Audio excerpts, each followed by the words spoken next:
I would appreciate you starting your presentation. Thank you once again. Thank you. I'm going to share my presentation. Let's see if it works.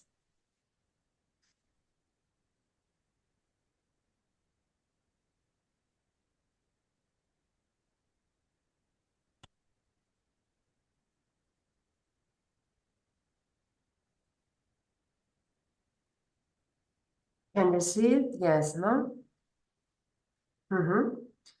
Okay, Bună ziua. Thank you very much for the invitation. First of all, I would like to thank Professor Sabina Antoniu for the invitation, for giving me the possibility to participate to this series of activities with this seminar entitled Discourses on Public Policies on Adolescent Mental Health in Spain, a Qualitative Approach. Well, and a few months ago, in July 2024, together with the Dean of the Faculty of Nursing, also with the coordinator of the Master in Nursing Science Research, and me as the International Mobility Coordinator, we visited you at the University of Medicine and Pharmacy Grigori Tipopa in Iași. We became really impressed with your faculty, with all the team, and you made us feel like we were at home. We became, as I said, you really impressed with the historical buildings. Also, when we visited the lecture rooms, the amphitheaters, the anatomy museum, the library, the simulation classrooms, the hospitals.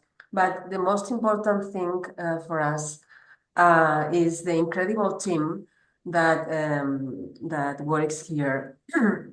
This happens in July, and just a couple of weeks ago, we received here in Tarragona Professor Dr. Anca Saba and Professor Dr. Alina Popa at our university to participate in a blended intensive program on community engagement in public health, strategies and interventions in health promotion.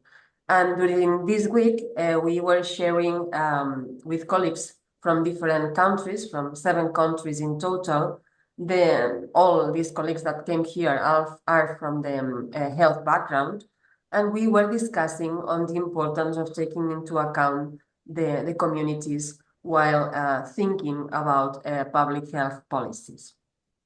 As Professor Antoniu said, my name is Lina Casado. I'm a nurse and also an anthropologist. I got a PhD in social anthropology in 2011, and my areas of expertise are epidemiology, medical anthropology, and public health. I'm a researcher at the Medical Anthropology Research Center at the University of Chile, and I'm also a member of the Toxic Body Research Group from the University of Barcelona. I'm a researcher of the caring group of the Department of Nursing at the URB, and in this group, I lead the research line Challenges of Public Health and Community Nursing, which includes, among its objectives, to conduct research that promotes the social participation and the community involvement in the design of different actions that tends to promote, from an equitable and an ethical perspective, the level of health of population. In terms of research, I've been participating in different projects financed by the Spanish Ministry of Science, Research and Innovation, and I had also the possibility to participate in a European project from ERA Cobiotech call. And regarding my teaching experience, as Professor Antonio said, I'm teaching qualitative research methods in the Master in Nursing Science Research here at the University of Chile. Well, just to know a little bit about where we are, the location of our university. The University of Virgili is located in Catalonia. That's in the northeast of Spain, and is bordering France and Andorra. Okay, so here we are in Tarragona. It's between Barcelona, and Tortosa. We have different campuses here in the University Rovira i Virgili. One of those is in Reus. We have an airport here in Reus. Then we have another one that is in the province of Barcelona. It's a small campus where we teach nursing in Vilafranca del Penedès. Then we have another one here, it's in the coast. That's what we call Seu Baix Penedès. And here we also teach nursing. And then we have another campus that's in the south, Campus Terres de l'Ebre, where we teach also nursing studies. Approximately, we have 1,000 students among the whole courses and also among the Master in Nursing Science Research. Yeah, that's for giving you an idea about where we are. During my presentation today, I will talk about some research in the intersections between public policies and health. And this is the table of contents of how I organized my presentation today. First of all, I'm going to discuss on the concept of youth, the youth conditions nowadays, and youth policies and programs in the European Union, in Spain and in Catalonia. Secondly, I'm going to do a small introduction on qualitative tools and resources for doing research with young people. These resources were useful for me while working with young people, and this is something that I would like to share with you. And thirdly, I am going to present how these methods in particular works in concrete research, and I'm going to present some different projects working with young people I've been participating. And at the end, I am going to close the presentation with some open conclusions that arise from the research that I've been conducting over the years. Well, some data regarding the situation of mental health in young people nowadays. According to data, recent studies in the field of public health and epidemiology have highlighted the worsening in mental health of young people and adolescents.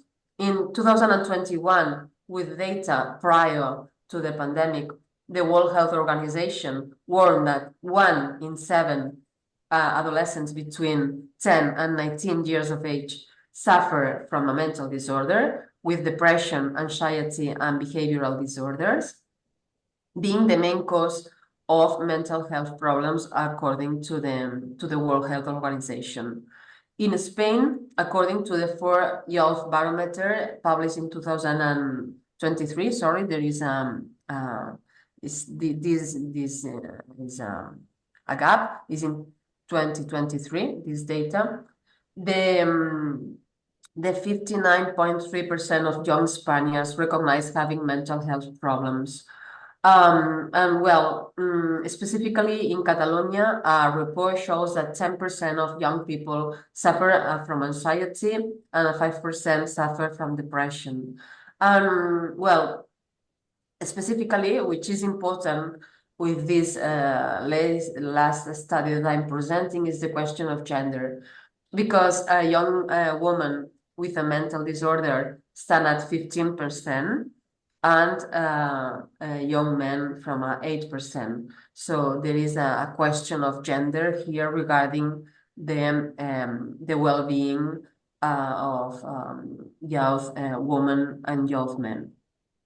And according to this data, sometimes data are important because are giving us some interesting ideas to start with.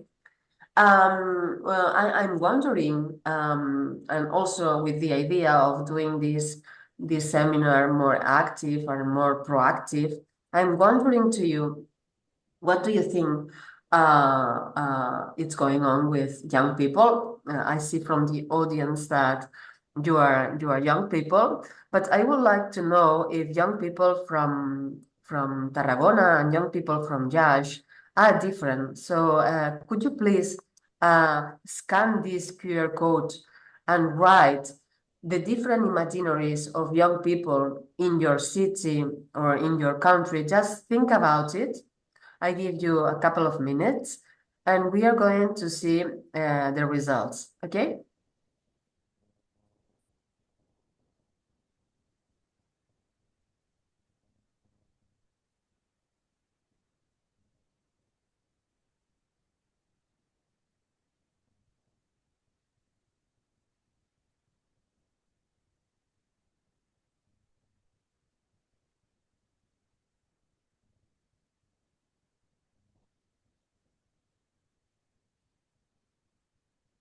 Okay, let's see.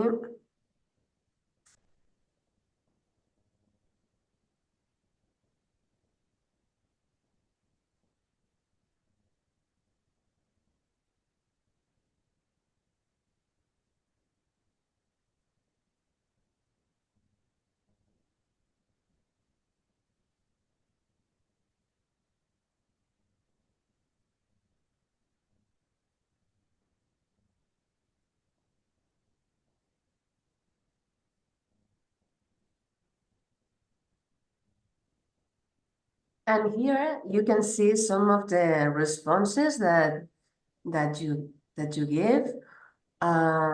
Here somebody wrote creative,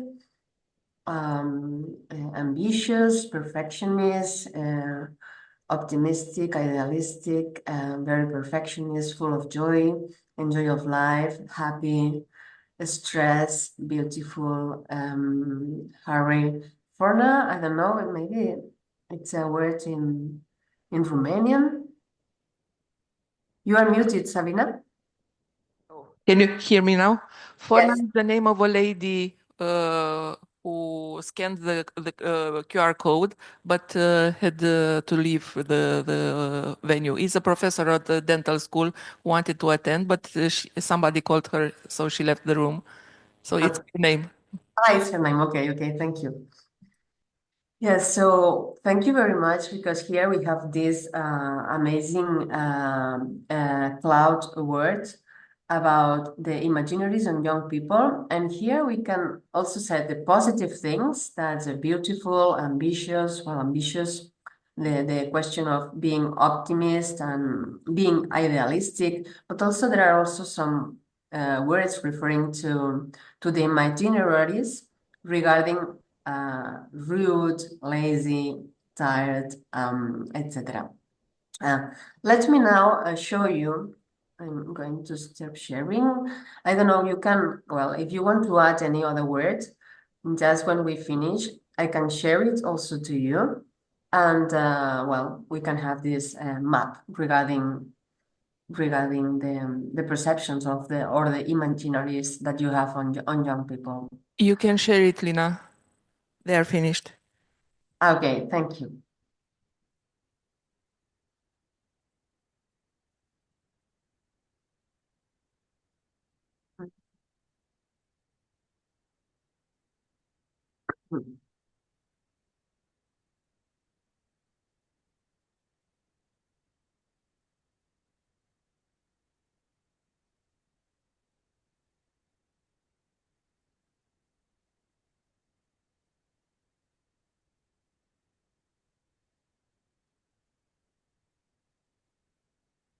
Okay.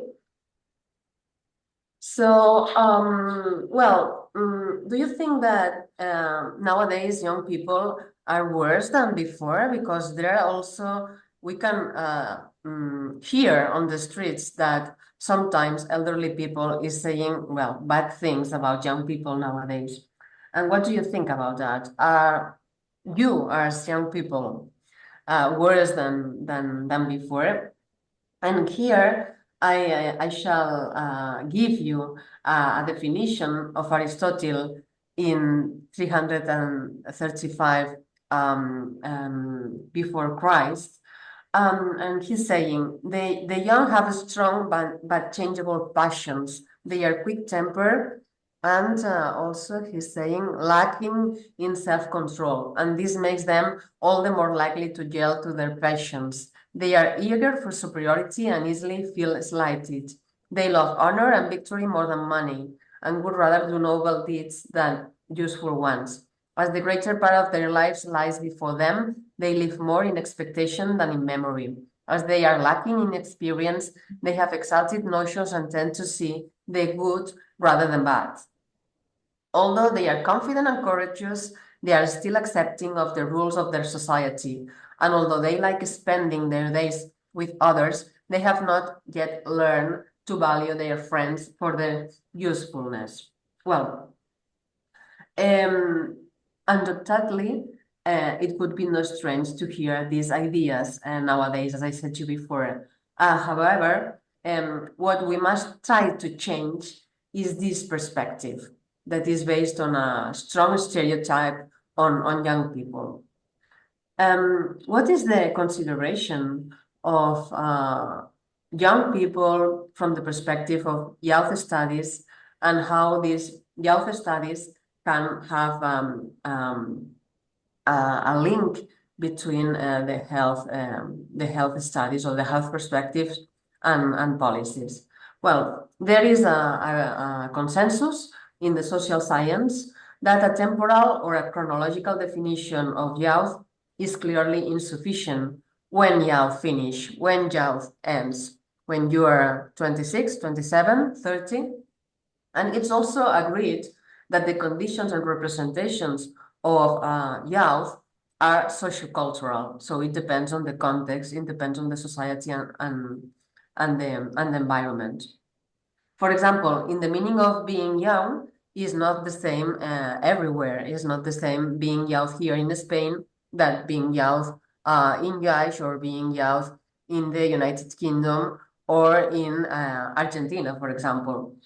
It depends also on some historical questions. It's not the same being youth when I was young that when my parents were young. Depends on the historical and the political conditions. We have to take into account too that each culture constructs the stages of the life cycle in its own way and according to what Margaret Mead said, its own repertoire of meaning. Today, in a post-industrial Western society, we are experiencing this question of the individualization and the diversification of personal trajectories, which is also reflected on the biographical histories, and that are much less conditioned by the normative instances more than the question regarding the personal decisions. Young people are not external to these dynamics, and today they present a multiplicity of life itineraries in which their biographical, subjective, and cultural backgrounds are articulated. Oriol Romaní was one of my mentors when I was studying here at the university, anthropology, and he is an expert in the study of youth.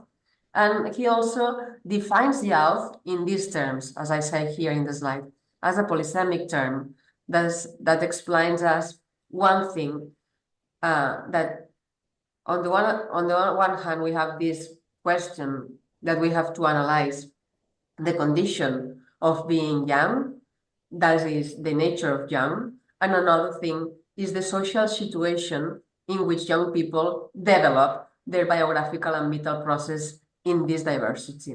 Along this line, a study that I published a few years ago, together with Guillermo Soler, we define youth as a stage in the life cycle of the people where the youth acquires a key position and it can be defined as a crossroads in their life cycle.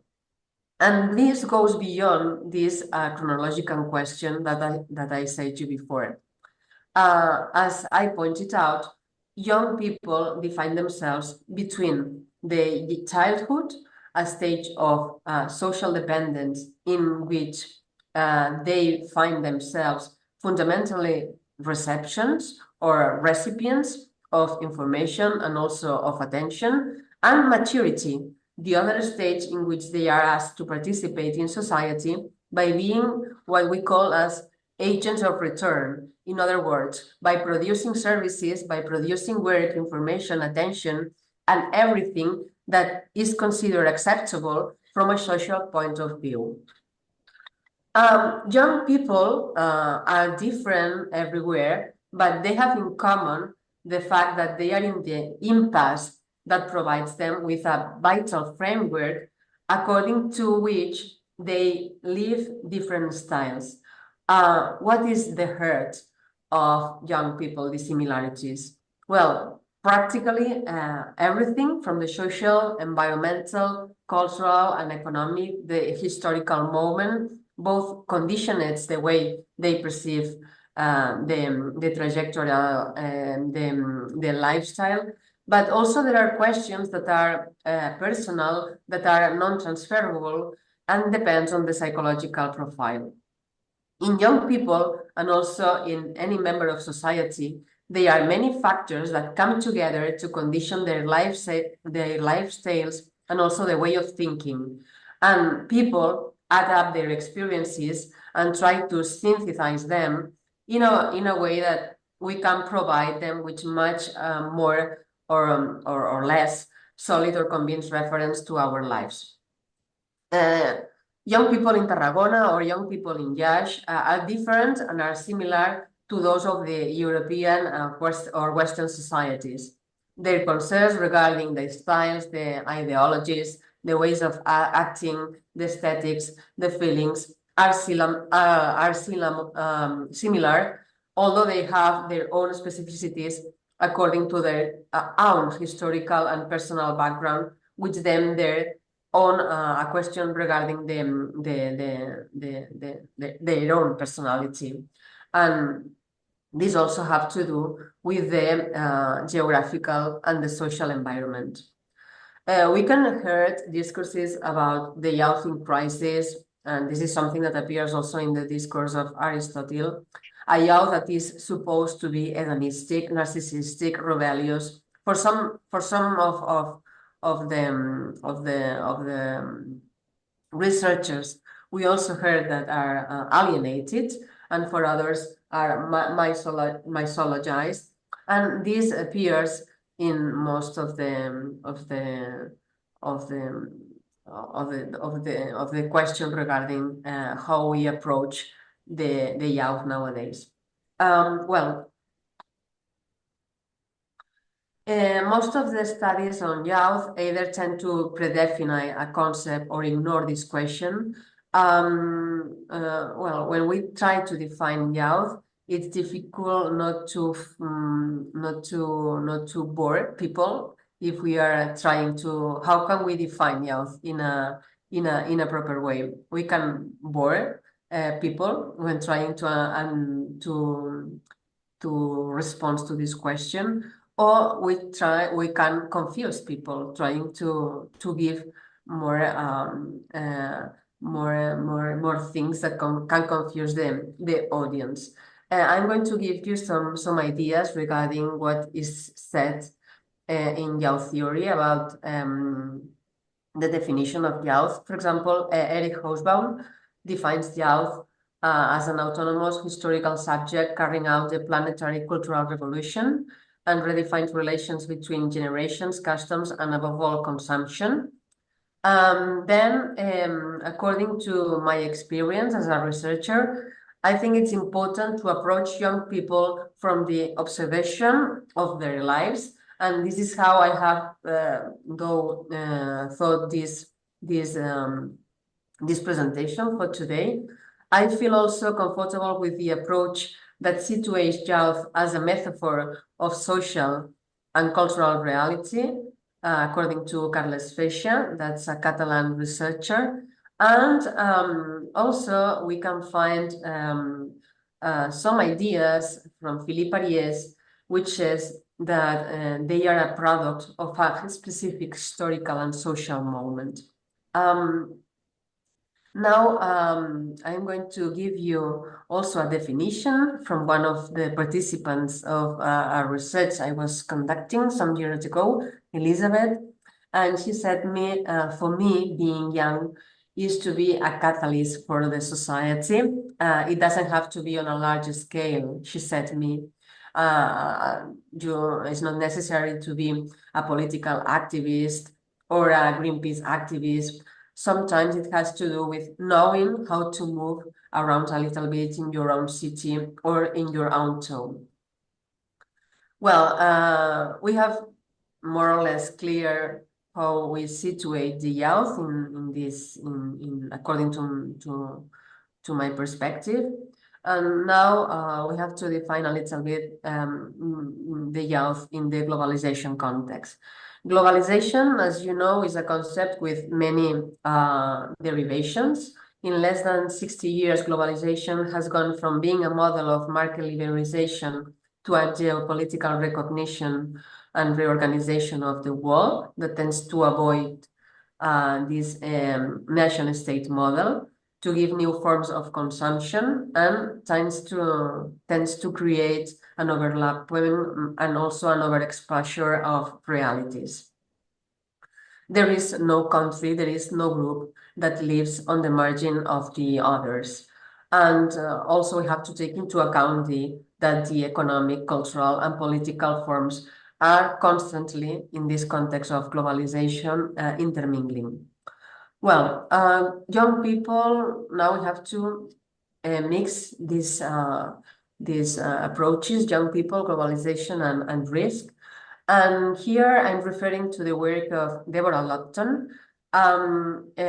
She worked on the discourses on risk.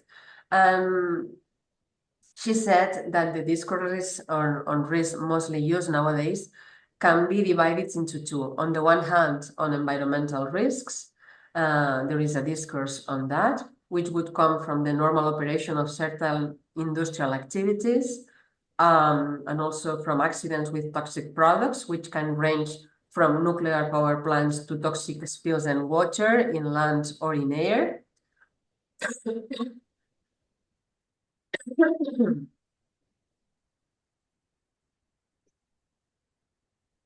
And also, we have these risks linked to certain lifestyles. And here in social sciences, we can consider the lifestyle as a concept that refers to the habits that we acquire that can be conscious or unconsciously acquired by the subjects of a given in a certain social group. And also, which is important, taking into account the material conditions. Usually in biomedicine, we usually use this concept of lifestyle to refer to the behavior that characterize certain individuals, such as, for example, smoking or eating fatty foods or living sedentary lives, which would endanger their health and that of others. Lifestyles are considered to have been chosen by the people who practice them, and what they have to do is to become potentially aware of the risk posed by these lifestyles that are not good for their health, and consequently try to change this behavior following the advices of we as care providers, and thus for avoiding the risk to pose in their health. Although certain bioepidemiological analysis may sometimes be preceded by a recognition of the social conduction in the case of certain morbid mortalities, sometimes we have to be critical on that too. This remains an attempt to be more correct in terms of the theory than in practice. And here I'm going to give you an extract that of a critical epidemiologist, which ironically said, "Don't be poor, and if you are, stop being poor soon. Don't subject yourself to precarious and badly paid work. Don't live in a polluted and poor neighborhood." That's the question of the importance of the social determinants of public care, of health. And here it says, the social determinants of public health are far more important than so-called lifestyles, since they are not personal lifestyles, but behaviors influenced by social factors. Well, here is the question of taking into account the notion of risk, obviously, but without separating the question of risk to the social conditions of the population.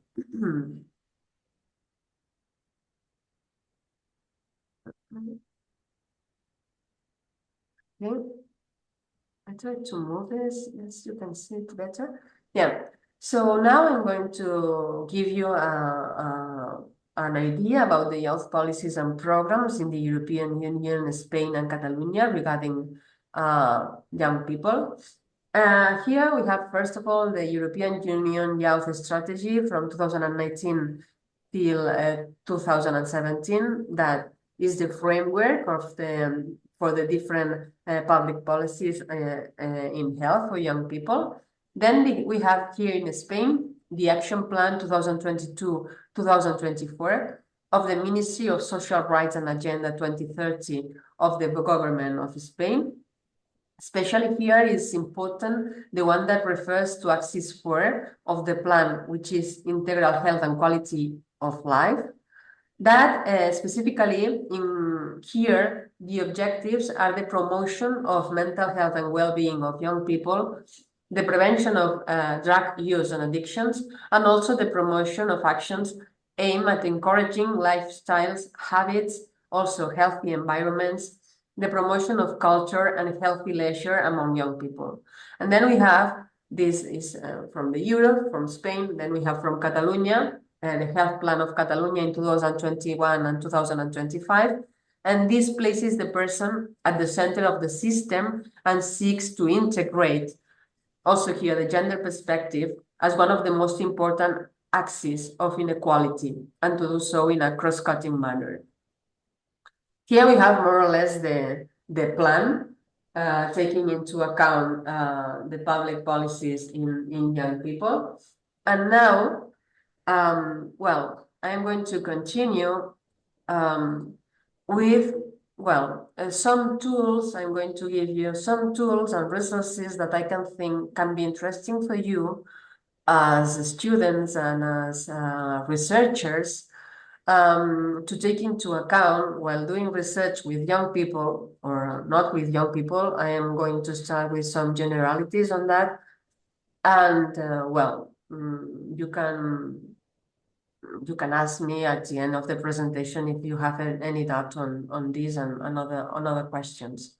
Well, here I'm giving you some information regarding qualitative research. I asked Professor Antonio, and she said me that you have a subject that is on methodology of research, and you see something about qualitative data and qualitative analysis. Maybe it sounds you, but this is important because how you present the question of research has to do directly with the method you use for trying to answer the question. So when we are applying a qualitative research, it's important to take into account the philosophical position, to take into account the ontological and epistemological dimension. So it's important to know how to construct the question, because for having the answers, we need to apply some concrete tools.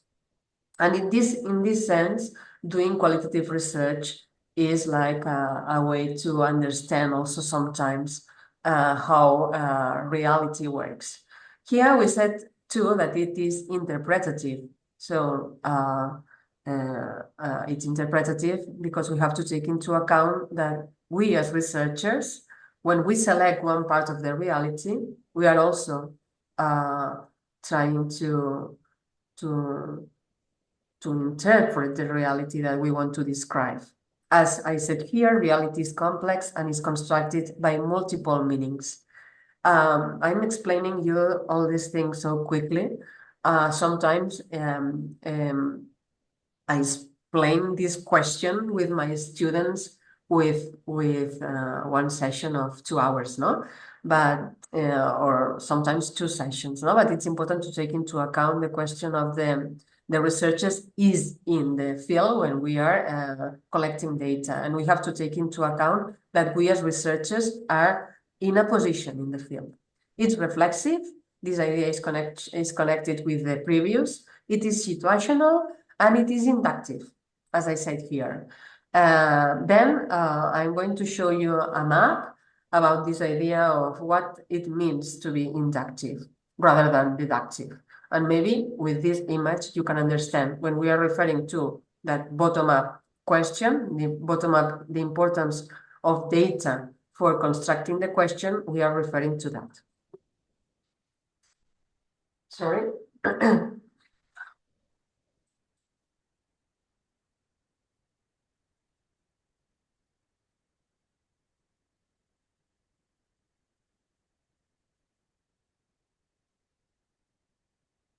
Well, I'm going to give you now a definition of qualitative health research from Janice Moore's. And here she said that qualitative health research is a research approach to exploring health and illness as they are perceived by the people themselves rather than from the researcher's perspective. So the question that the important thing is the narrative from the patient or the narrative from the actor, from the participant, from the informant.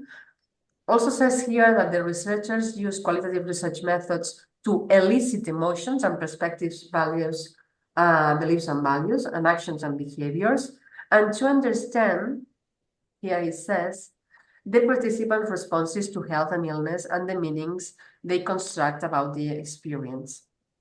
Qualitative health research is defined by two parameters, focus and methods. The focus is on health-illness continuum, and the methods are primarily inductive, that is, they are primarily designed to gain information about the person's or group's perspective or behaviors. If we compare qualitative and quantitative research, well, it is said that quantitative research is searching the question of the objectivity. It begins from the idea that the reality is one, and we can approach to this one reality. We can know this reality. That's the question also of the reduction to variables of this reality that we can control the research that we are doing, and we can do predictions. Here, I know that maybe this slide is very simplistic, but it's for having you an idea about the difference between one methodology and another. Then parts are equal to the whole, according to this quantitative perspective. The importance of doing a statistical analysis with different computer programs, SPSS or R, the importance of defining the subjects. And here, I take into account the importance of the context. It means the importance of concrete the place where you are collecting data. In qualitative research, subjectivity is valued. We don't deny the subjectivity. This is something that we are looking for. We start from the idea that the reality is very complex. There are multiple realities, and we have to be able, as researchers, to give voice to the different participants that are having their perceptions in a particular context.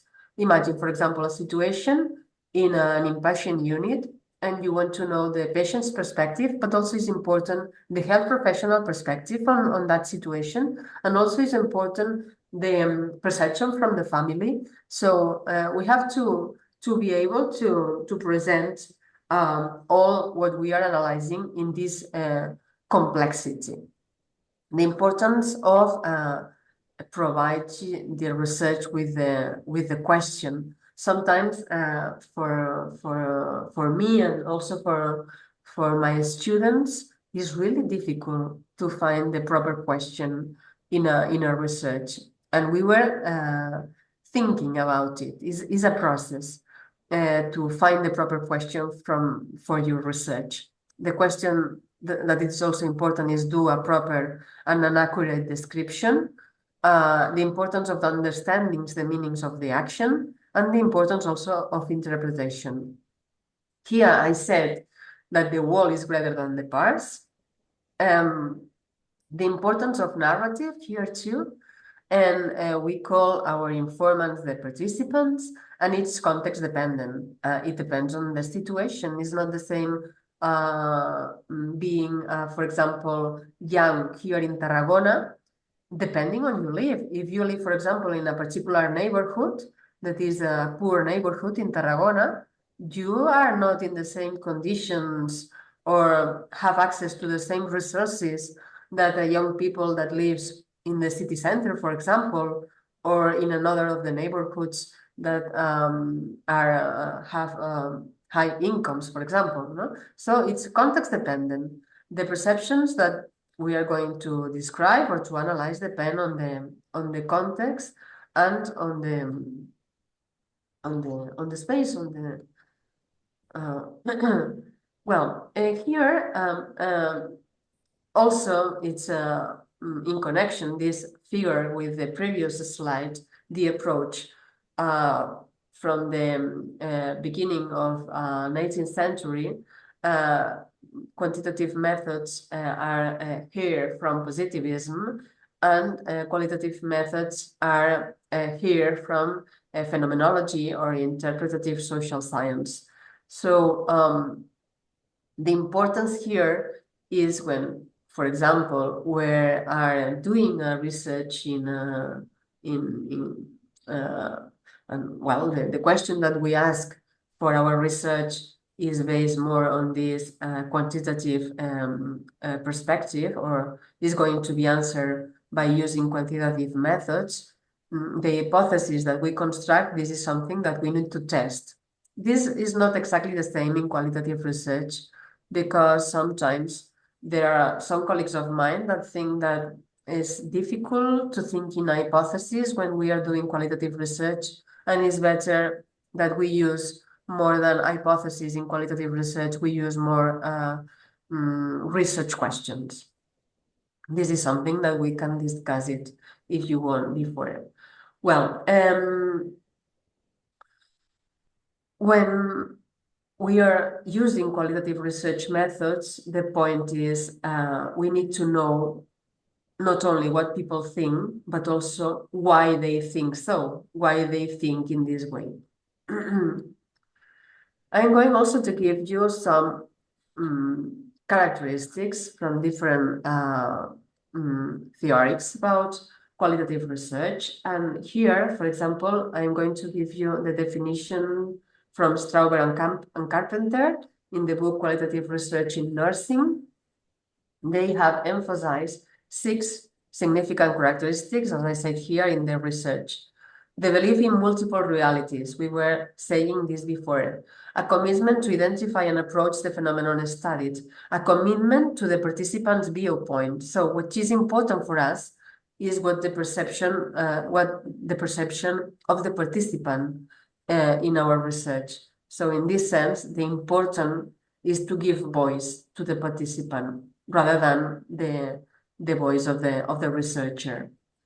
To the conduct of inquiry in a way that limits disruption of the natural context of the phenomena of interest, acknowledge a participation of the researcher in the research, and the transference of an understanding of phenomena by reporting in a literary style with participant commentaries. This idea that multiple realities exist and create meaning for the individuals is a fundamental belief in qualitative research. The question of committing to participants' point of view is another of the characteristics. We use words, we use unstructured interviews, we use participant observation, we use, well, different kind of techniques in order to not to disturb the natural context of the phenomena studied. Also, we as qualitative researcher tries to alter the minimum possible the context that we are studying. And all research affects the study participant in some way. And also, I must admit that in each of the research that I participated, it also affects you as a researcher because it changed the way that you perceive the reality. It gives you more in-depth knowledge on your previous ideas, and this is something good. This is something that I think it's the objective of the research, that having this in-depth knowledge change the perception of the reality to you too. According to Strauber and Carpenter, all these 6 characteristics guide qualitative research on what they say, a kind of journey, I like this word of journey, of discovery and participating. Because when you are doing qualitative research, is similar, they say, that when you are reading a story. Then I'm going to give you some other characteristics of qualitative research according to Riemann in another book entitled Quantity and Quality in Social Research. And here he said one version of qualitative research and seeing through the eyes of, I like this idea, or taking the subject's perspective. Then he's saying, describing the mundane detail of everyday setting. Understanding, third point, understanding actions and meanings in their social context. Fourth point, emphasizing time and process. 5 point, favoring open and relatively unstructured research designs. And 6 point, avoiding concepts and theories at an early stage. Look, this question of seeing through the eyes of involves this subjective perspective, which derives also from an anthropologic point of view, from an anthropologic distinction between the ethic analysis using an imposed frame of reference and the emic analysis, that means working within the conceptual framework of those who we study. Then I'm going to give you well, a second version of qualitative research according to Hammersley and Atkinson. And they say, well, to take into account the use of everyday context rather than experimental conditions, a range of sources of data collection. The main ones are observation and informal conversations. These informal conversations are really useful at the early stages of your research. Then, as they said, a preference for unstructured data collection, no prior hypothesis, no prior definitions. It's important to know a little bit what you want to know, but sometimes if you have this question really structured, it doesn't allow you to see the reality in all its complexity.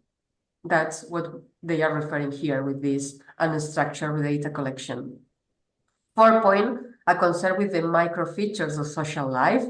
5, a concern with the meaning and function of social action. And then the assumption that quantification plays a subordinate role. Then they gave us a third version of qualitative research, and it says that a preference for qualitative data, that means the more use of words rather than numbers. A preference for naturally occurring data observation rather than the experiment or the unstructured versus structured interviews. A preference for meaning rather than behaviors. So we work more with this word of what it means for you rather than trying to follow these concepts of behavior that is more from the psychological background. 4 point, a rejection of natural sciences or natural science as a model. And fifthly, a preference for inductive hypothesis generating research rather than hypothesis testing. And then to finish with this idea, a fourth version of qualitative research, a preference for natural settings as the primary source of data, a fidelity to the phenomena under the study. This requires a cultural description of the meanings of the phenomena to participants, and once again, the use of an inductive methodology, which avoids the premature testing of hypotheses.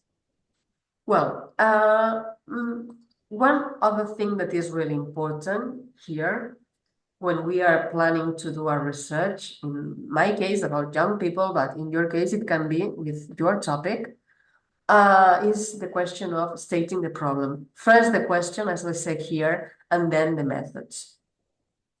Your research question is more important than the methods you use to follow the solution or to solve the problem. So the important question is try to find a proper question, and then the methods comes here. So the first question that you have to ask to yourself, I don't know in what situation are you, but imagine that you have to do your end work grade, for example, and you have to start thinking about what do you want to do for your final end work. The point is, and this is something that I also said to my students, What is your research question? What do you want to study? And here it's important, the aim of the pre-fieldwork phase, the step in the early stages of data collection, because it's to turn the foreshadowed problem into a set of questions to which the theoretical answer can be given, whether this be a narrative description of a sequence of events or a generalized account of the perspective and also the practice of a particular group of actors. Or it can be also a more abstract or a theoretical formulation. Sometimes in this process, the original problems are transformed or even completely abandoned in favor of others. So this is important to take into account to do a previous or a pre-fieldwork phase to know what I really want to study. Occasionally, methodologists discover the truth of the old adage that finding the right question to ask is more difficult than answering. Most of the effort that goes into theory construction is concerned with formulation and the reformulation in research problems in ways that makes it more amenable to theoretical solutions.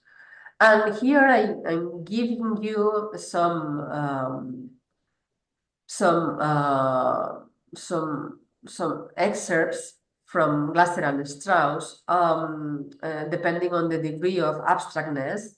And Loveland in 1976 speaks of the topical and the generic. And what we understand here. Glasser and Strauss refers to by substantive theory, and I'm quoting, we mean that develop for a substantive or empirical area of sociological inquiry, such as patient care, race relationships, professional education, delinquency, or research organization.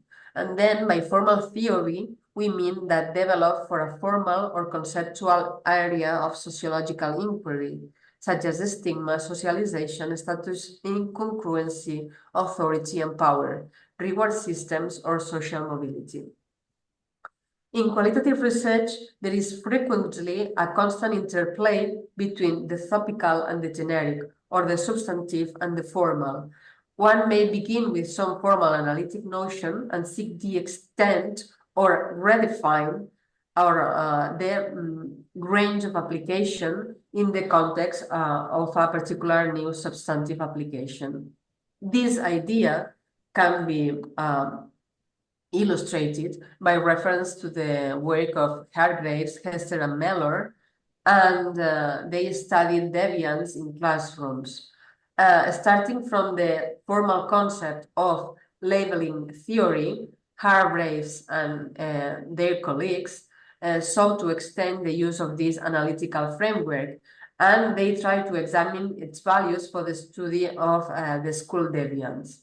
They were able to derive it from a sort of a kind of shopping list of these different issues, and the list of these topics moves the focus of concern from the formal towards the substantive and from the generic towards the topical. And the list reads, and here I'm quoting, rules. What are the rules in the schools and classrooms? How are which rules are already broken in imputations of deviance? Who make the rules? Are the rules ever negotiated? How are the rules communicated to members? What justifications are given for the rules? By whom, to whom, and on what occasions? Do teachers and pupils view the rules in the same way? Are some rules perceived as legitimate by some teachers and pupils? How do members know that certain rules are relevant in given situation? How do members classify the rules? What differences do members see between different rules? For example, do rules vary in importance? And here, well, this is interesting because if we are trying to do a research on rules, we need to understand the different perceptions on this. And what is also interesting from their approach is that they define here different categories, for example, on deviant acts, and they defined deviant acts regarding how do members link an act to rule to permit the imputation of the deviance? How do teachers, for example, know that a pupil has broken a rule? That is, what is the interpretative work undertaken by teachers to permit this categorization of an act as deviant? And similarly, how do people know that their acts are deviant? So here we have one category. Then the other category, deviant persons. How do teachers link deviant acts to persons, so that the person are defined as deviant? What are the relationships between the different labels? Why is one label used rather than another? And also regarding, for example, the treatment. What treatments are made by teachers in relation to acts or person defined as deviant? On what grounds and with what justifications do teachers decide on one treatment rather than another? And then on the concept of career of deviant, what is the structure of the career of the deviant pupil? What are the contingencies of such careers? How are such careers initiated and finished? Well, with this such a list of problems, we clearly draw on the author's prior knowledge of work on schools of deviance, and reflects also an interplay between formal and substantive interests. And these questions do not constitute a research hypothesis or set of hypotheses, nor would they provide a research design. But these categories helps to develop the research problem by extending the use of the analytic framework from one substantive area to another one. Well, as qualitative researchers, we usually use this iterative and inductive process. Rather than beginning with an hypothesis to test, it is usual to start with a theoretical problem, that this theoretical problem can guide the process to the research, and which is important also to take into account is that it's open and is flexible. Okay? Well,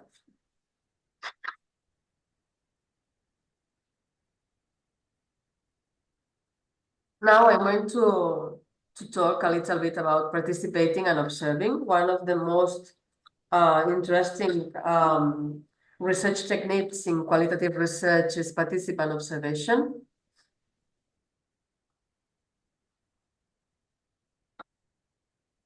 And I'm going to talk a little bit on it. According to Karen O'Reilly, qualitative research, she said, is a special methodology that suggests we learn about people's lives or aspects of their lives from their own perspective and from within the context of their own experience. Here, the question of it's important to recover the experience of the participant. This involves not only talking to them with these semi-structured interviews or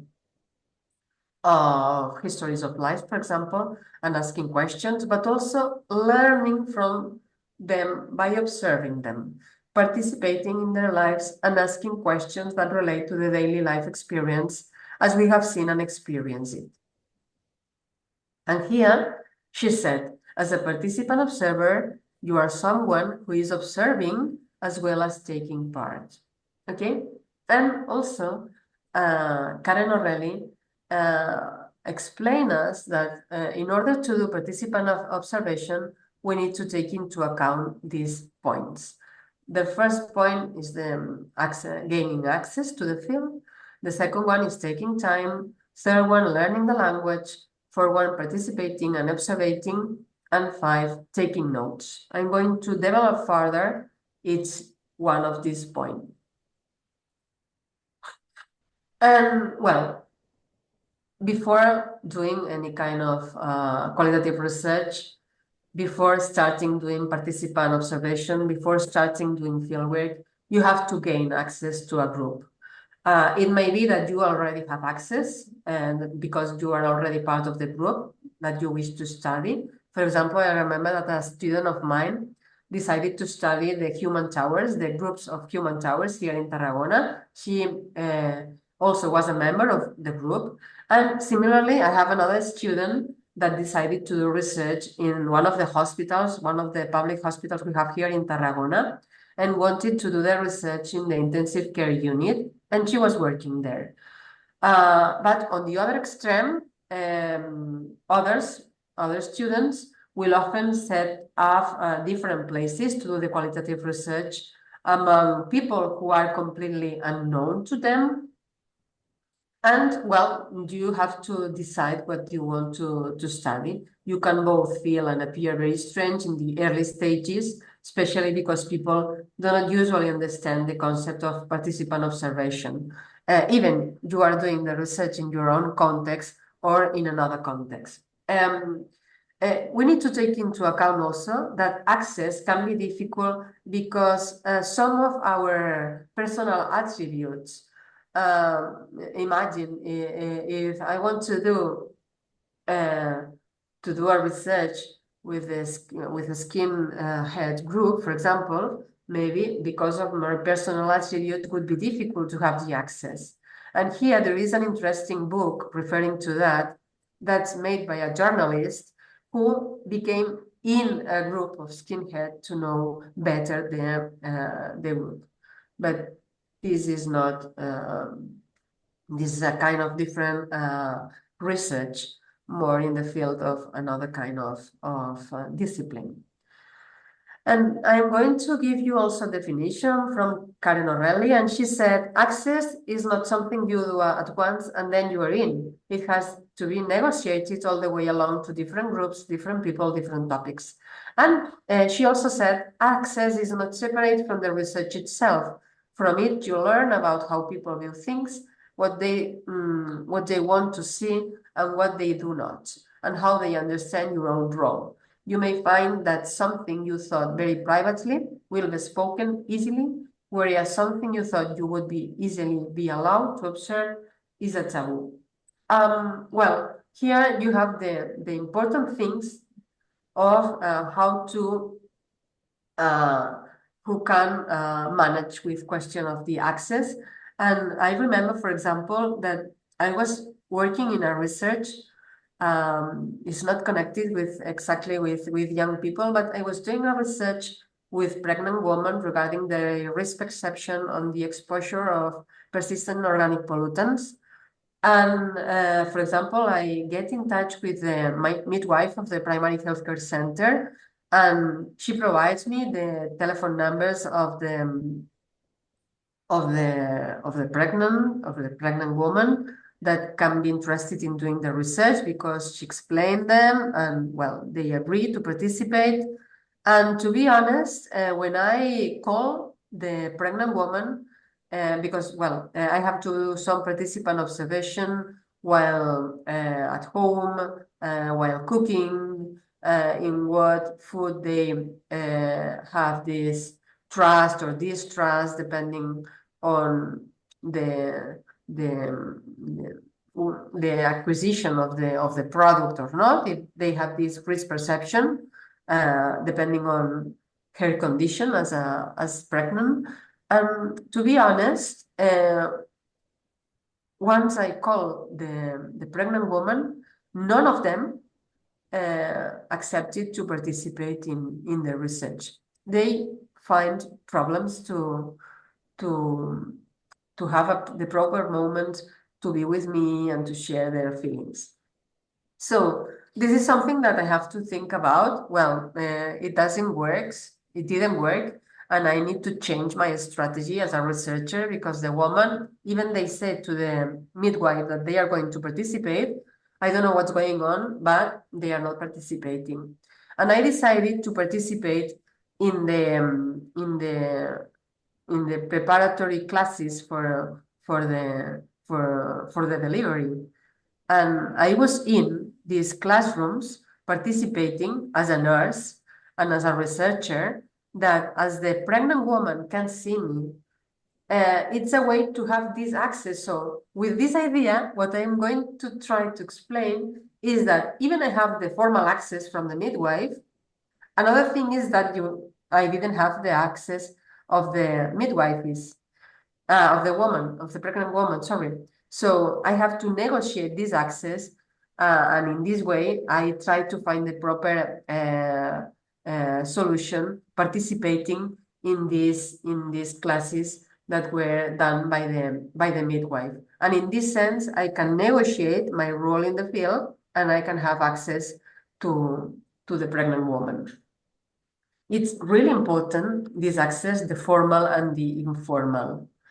Then another question is that the time. Participant observation takes time, as said by Karen O'Reilly. Well, why? Because time gives you a chance to settle in and to start to see things more clearly.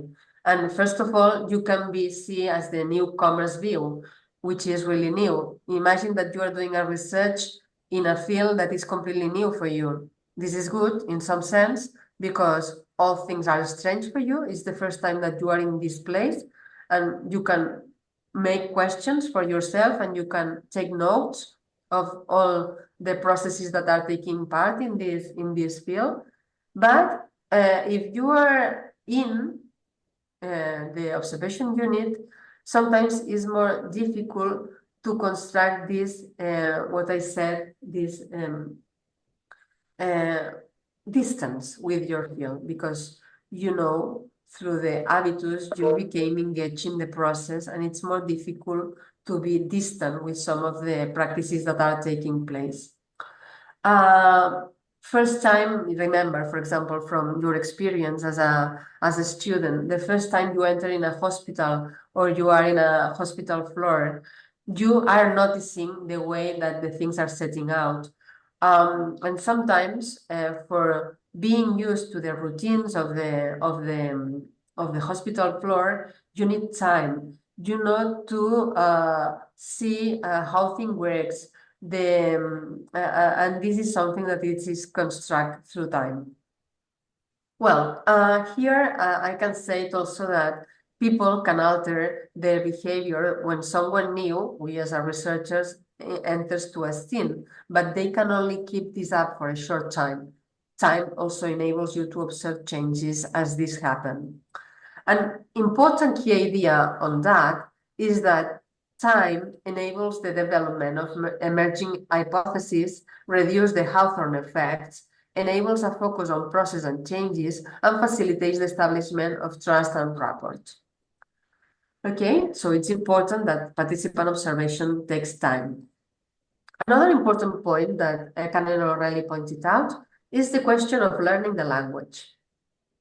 This seems an obvious necessity for people researching groups who speak a different language, but is more complex than is first apparent.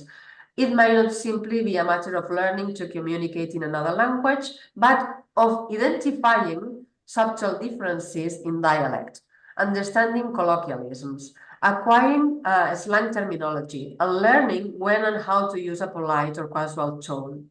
These things can be difficult and can take time. The key idea here is participant observation involves learning the cultural as well as the spoken or linguistic language of the group.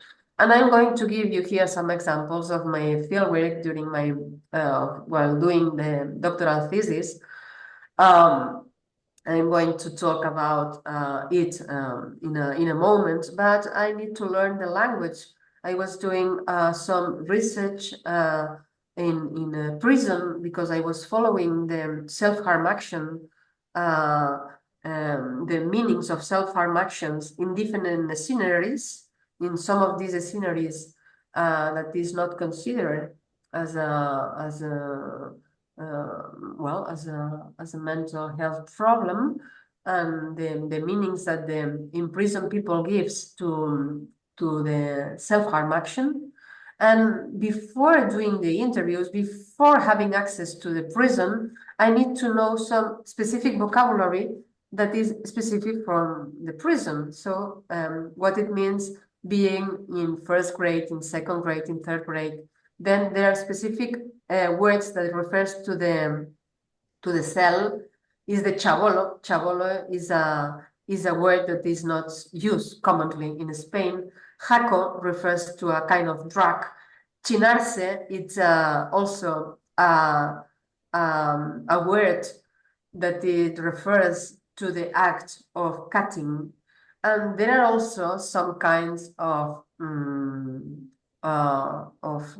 of slang language in the prison that refers to certain particularities that are known, that you need to know before having access. Otherwise, it's not a good entrance to the field. Then another idea, participating and observing. The key elements of participant observation, this one, to participate and observe. And once you have gained the access to the group, what do you have to do? And here I'm referring to one of the fathers of the participant observation from the anthropology, Bronislaw Malinowski. He said that the point of participating is so that we can learn things from what he said, the natives' point of view, and so that they will get used to us as researchers. In your research, you should participate to the extent that people get used to your present and start to act naturally around you, but also that you can learn from the experience and empathize with them. You are a kind of stranger, either literally living in a strange land or trying to distance yourself from your own culture in order to make it strange, in order to be accepted and taught to and have people sharing their experiences with you and their ideas with you. You have to gain the trust and to establish friendship with your informants, with the participants in your research. And sometimes when everything is completely new, you need to develop more in depth these strategies. And well, the key idea here is doing participant observation can make the ethnographer, the researcher, feel strange or uncomfortable, but it is possible to reflect on, interpret, and learn intellectually from the experiences of discomfort. I remember when I was doing also my doctoral thesis, the fieldwork in a mental health institution that's a concrete unit of crisis of the adolescents. And while doing the fieldwork, sometimes I feel so uncomfortable. For example, while sharing the meeting rooms, what can be my position in this field, and why I feel in this way? This is something interesting that we have to reflect on it on our diaries of research. And then I'm going to say you something about this note taking. Taking note in the field during participant observation is not something that can be taught to people easily. It's not easy to decide what is or what is not relevant, especially in the early stages of your research. And usually textbooks advise us that if in doubt, write it down. No? Is the idea that everything that might be important, write it in your notebook. And for me, it's useful to write these notes daily because it's easy to forget what you noticed, thought, or heard if you not write it.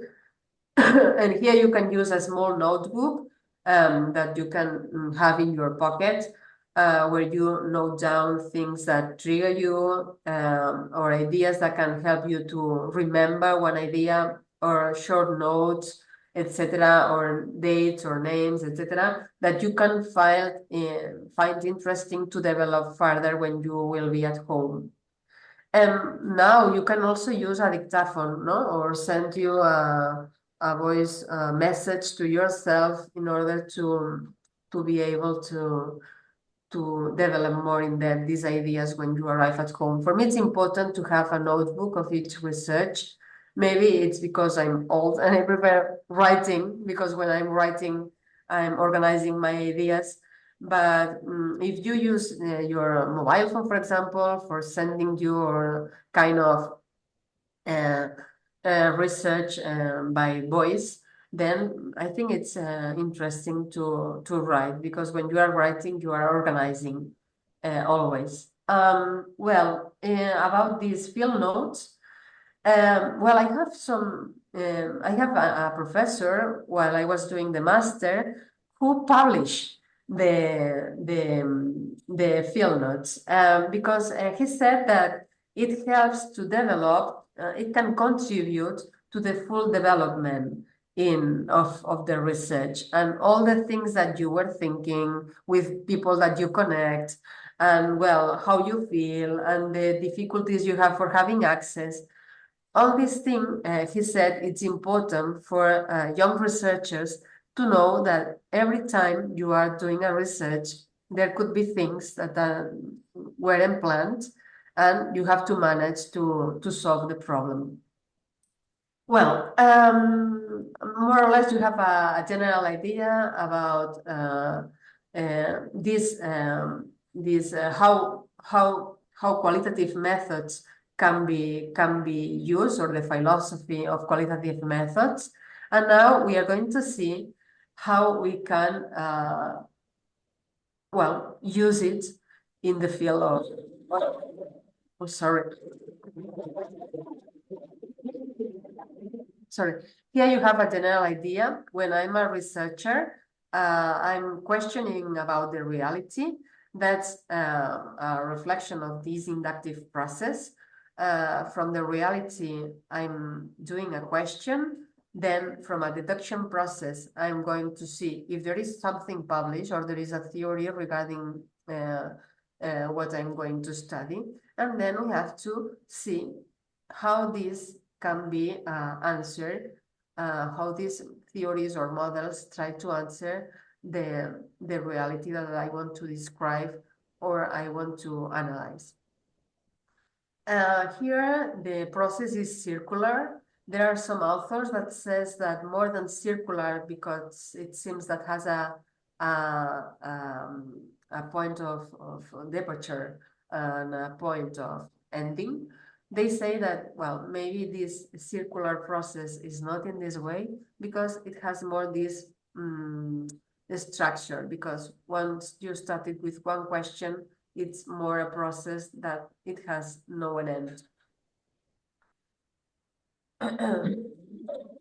Sorry, yes. And here, from data generation to data analysis in qualitative research, we will have data that are from interviews, field notes, documents, journals, participant observation, the literature. All this together contributes to data generation. In this process of data generation and in connection with, we are going to do this data analysis. And in this process of data analysis, it's really important to continue with the reading, trying to understand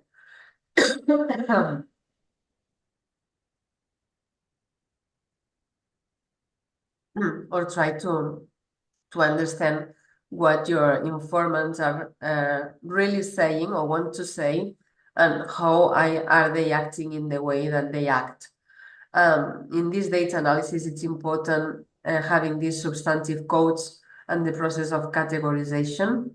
And then this concept of development, selective sampling of the data, and core variable.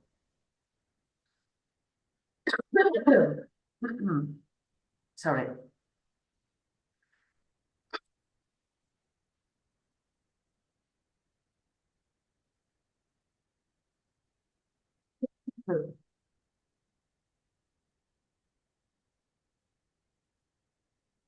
Well, I'm going to talk you now about this project. I'm Young, a qualitative study of youth in Tarragona.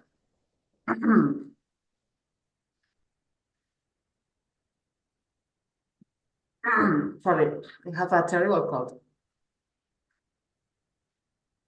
This study was commissioned by the Youth Council of Tarragona City Council to the Biographical Research Group of the Department of Anthropology, Philosophy and Social Work of the University Rovira i Virgili.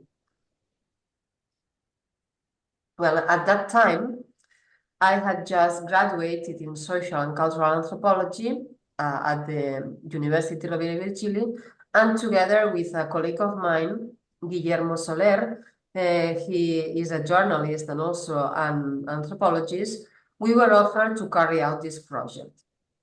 The work wanted to capture an idea, what it means to be young in Tarragona. And for this, we interviewed 28 young people between 16 to 30 years of age. And the idea is that they can tell us about it in first person. Methodologically, the orientation was qualitative and was based on the collection of a biographical analysis of young people which lives in the city. This was based on the desire to go beyond data that seek statistical representativeness, which express major trends and processes, but are little used in understanding the concrete mechanisms or the concrete feelings and emotions with which young people act and perceive their own reality. The crossing of the lives of young people who share the same vital scenario, that's the city of Tarragona, resulted in this book. I'm using this word, this bank of memory, which I think it's really significant. At that moment, I was working in a research project, and we are trying to construct a kind of not a bank of money, but a bank of memory, trying to uh, mm, having memories of people in a kind of archive.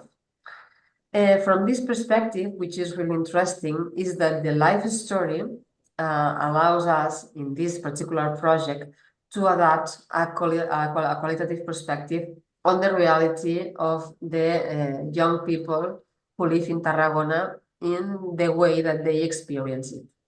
And also, which is important, is what young Tarragona is like for them and how it interacts with the rest of the society.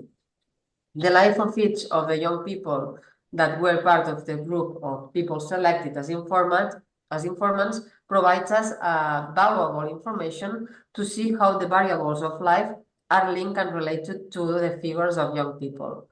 And also their lives provides us really key elements to understand how the social reaction, social relations functions, also about the identification processes, and above all, about the perceptions and feelings that arose by the circumstances and that guide in this process their life itineraries. In order to select the profiles, we combine 7 variables of personal identification: gender, age, origin, level of studies, work situation, and configuration of the cohabitation.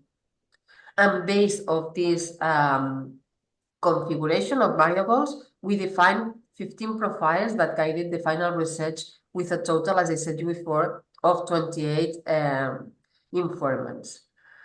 Well, the important thing here is the work with life stories. The life of these people that we interview over the last 20 years nowadays, they are life stories that are fixed in a particular moment in their lives, the one in which the interview took place. In these 20 years, their lives have certainly changed, and this aspect does not detract from the importance and validity of the material we obtain from the interviews, which corresponds to a specific moment in their lives. I would like to emphasize also that in the interviews with our informants, although we had a previous script or guideline, the discourses, the interest, and the emphasis of the informants have been decisive, really important in the configuration of the final work that is the book, both in terms of the importance of each of the themes and also in the importance given to each of the approaches. This is why there are no specific chapters in the group on participation and also on health. Throughout the text, we find references to those areas in the context of chapters and on other issues. And this has been partly out of fidelity to the discourse of the informants. For example, I'm going to give you an example. In most of the interviews, the use of or drinking alcohol or using or consuming illicit drugs is not identified by the young as a health problem, but it is identified in the context of leisure, and it is from here that we address the problem.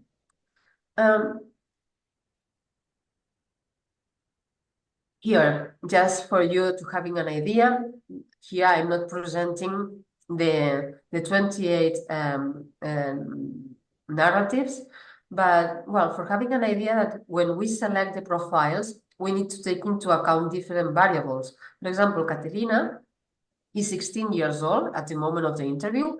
She was born in Tarragona, where her family is from, lives in a housing estate, and studies in a religious school in the city.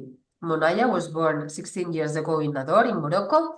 She has been living in Tarragona for 5 years in a neighborhood in the Ponent district. We have different neighborhoods here in Tarragona, and well, depending on they are living, each neighborhood has its own particularities. Felipe, yeah. Felipe is from La Canonja. He's 17 years old and lives with his parents. He's studying a training course in hairdressing and works at weekends as a hairdresser assistant. Josep is 18 years old from Tarragona, lives in a flat with his family in the city center. He studies a cycle or not a university studies, but more manual of mechanics. And he considers himself pro-independence and left-wing and wears skinhead aesthetics. Joanna is 18 years old, born in Tarragona. She spent 6 years in a reception center and left when she turned 18. She shares a flat with 3 other girls and is studying second year of what we call Bachillerato High School. Danny was born 19 years ago in Tarragona, lives with his parents, is currently studying the second year of high school and works at weekends in Portaventura. Andrea is from Honduras and is 26 years old. She arrived to Tarragona 7 years ago and lives with her mother and sister in one of the neighborhoods of Tarragona. She works as a cashier in a drugstore in the center of Tarragona. And then we have Lucas. Lucas was born in Tarragona 30 years ago. His parents are not from the city. He has lived in Barcelona for 10 years, where he went to study an engineering degree, and a few months ago he moved to Tarragona. He's married and has a 7-year-old son. Lina, Yes. one moment. We have 5 more minutes available. Oh, oh my God.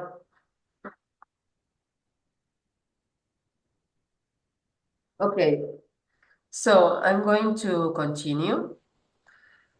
Well, I'm going to give you now some ideas regarding the structure. Here you have youth, family, and emancipation. That's the structure of the book. Young people, training and work, stories of precariousness and instability.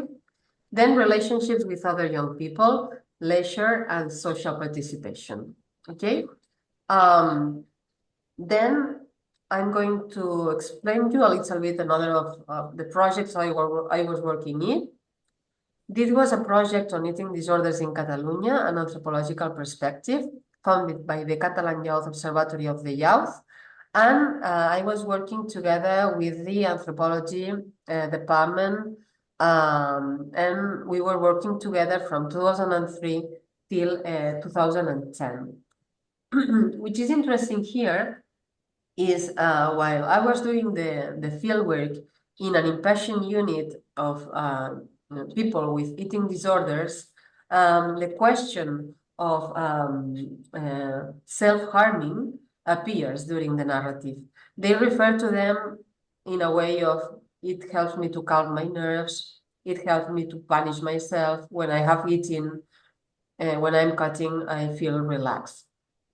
And in this way, I started to be interested in the meanings and the symbols that are behind the self-harm practices, starting from this project. The importance of thick description when we are working with self-harming actions. It was called the new anorexia, according to Fabazza. It's called also an underground epidemic, according to some reports that affects mainly young females. And the profile, according to Fabat and Levenkron, it's a young white female and almost always attractive. The prevalence, according to a meta-analysis done in 2022, is a 22% of young adolescents. And it says also that it's more prevalent among women compared with men. During here, we can have also another report that reflects the question of gender, the importance of having into account the gender question when we are addressing the study of non-suicidal self-injury, and also the importance of having into account the meanings that they have regarding the action itself. And the first thing that I realized when I started to do a research on self-harm is that there is a mix of words to refer to the act as self-harm, self-injury, non-suicidal self-injury, self-damage, self-aggression, etc. And what is important for me is to understand when does an act done to the body stop being body modification and become non-suicidal self-injury. And this is the main question that is in my research while doing my doctoral thesis. In which context non-suicidal self-injury or self-harm can be considered a pathology or not. I start to think about the meanings depending on if it's a public action or a private action and the context in which self-harm is considered normalized or it becomes a mental health problem. And this is interesting because while doing my PhD, I try to find the meanings that depending on the context the participants gave to the self-harm. Well, here I have some narratives that I have chosen to share with you. The main idea here is to reflect on how we can to take into account the narratives and how the young people refer in this sense, because the two narratives that I choose were from young people, no, to refer to their suffering. And here, as I entitled this slide, from psycho to sociosomatic, the importance of having into account the context where the self-harm action takes place. Well, for Paula, for example, self-harm is not the secret. The secret is what you don't have to face. For me, the self-harm is actually the mildest part of it. The important thing is what leads you to hurt yourself, the reason why you are expressing yourself in that way. And here also some ideas that appeared during the interview. The label of family insanity became visible. Also, the question regarding the emotional overload. And when I asked them, because I've read in some books the question of the addiction, that people can be addictive to this self-harm, she said me, maybe it is addictive. I don't know, but whatever the case, you become hooked on self-destruction. But it's not an addiction. You are not an addict. You are trapped. You are running away. You are addicted to escaping. But I would never use the term addiction. It bothers me because it's a simple and biological explanation for a very complex issue. And what's more, I think it can hurt people. Then here I presented another example of Sixaura, and she also refers to self-harm as the desire to evaporate. And what is important here to take into account when we are referring to non-suicidal self-injury is that we have to take into account the importance of narratives and the importance of the meanings that people give to the act themselves. And this is the important, well, when I don't know if you are in the process of doing your PhD or not, you are in the previous stages. I defended it. I presented my PhD in 2011, and I continue doing research on self-harm during the following years. And now we are in this process. Nowadays, we are doing a project that's a research action participatory research project on mental health in young people from an intersectional and salutogenic approach.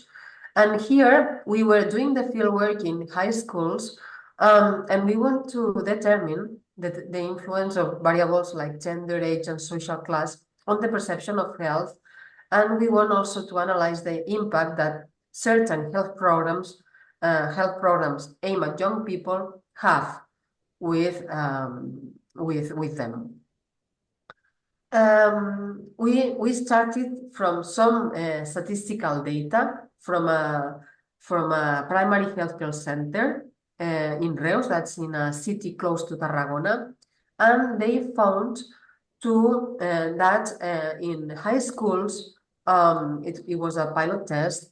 They passed questionnaires to adolescents between 12 and 18 years of age, and they see that in general terms, 20.39% of adolescents have low esteem, 37.79 think that their academic performances has been affected by the use of social networks, 12.04% have consumed alcohol or drugs alone, 30.1% are not satisfied with their body, and 28.76% see their future with pessimism.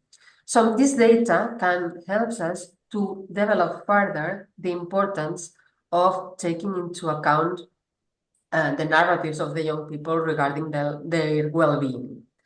What are the next steps in this research? We want to analyze data from professors, and we pass questionnaires we have to analyze because we haven't analyzed yet. The Maslow questionnaire, specific for teachers, and another questionnaire that is referring to acceptance and action, that's the flexibility. And also free listings, where we are, as professors, what generates well-being and what generates discomfort. We need to analyze data from semi-structured interviews from health professionals, health nurses school, and reference of emotional well-being from school. And now we have to do focus groups. Now because we have the permission from the high school with adolescents from 13 to 16 years of age. Well, I try to present in a quick way what we are working on. I want to close my presentation with these ideas to conclude. And when we as health professionals are focusing on risk, sometimes we are descontextualizing the whole youth experience. We obtain a very sometimes stereotypical view of young people. So here I'm fighting for at least to give voice to these people who are involved in this. The prejudices, also an important thing here, is that the prejudices that nest in some expert discourses let us to ignore sometimes the complexity of the social life in the process of shaping youth subjectivities. And in the example of self-harm practices that I explained you just a couple of minutes ago, you can see the importance of recovering this subjectivity in the research. And also another question that I think it's important is to take into account that the participation of young people in public health policies through this co-creation process can contribute to rethink health and the perspective of health problems in local contexts. Okay, and once again, thank you very much. And sorry because I have to run a little bit at the end. Lina, thank you very much for giving us such a comprehensive presentation, starting from many aspects of anthropology, bringing us to a hot topic of nowadays related on mental health, pointing out on one of the aspects of mental health related to eating disorders, which is another important community nursing health issue. If you have any questions for Lina, it's very difficult to summarize in such a short time more than 10 years of experience in research, and this makes me gives me the idea of trying in the future to benefit more on this experience in more episodes, little by little, in more detail. Any questions?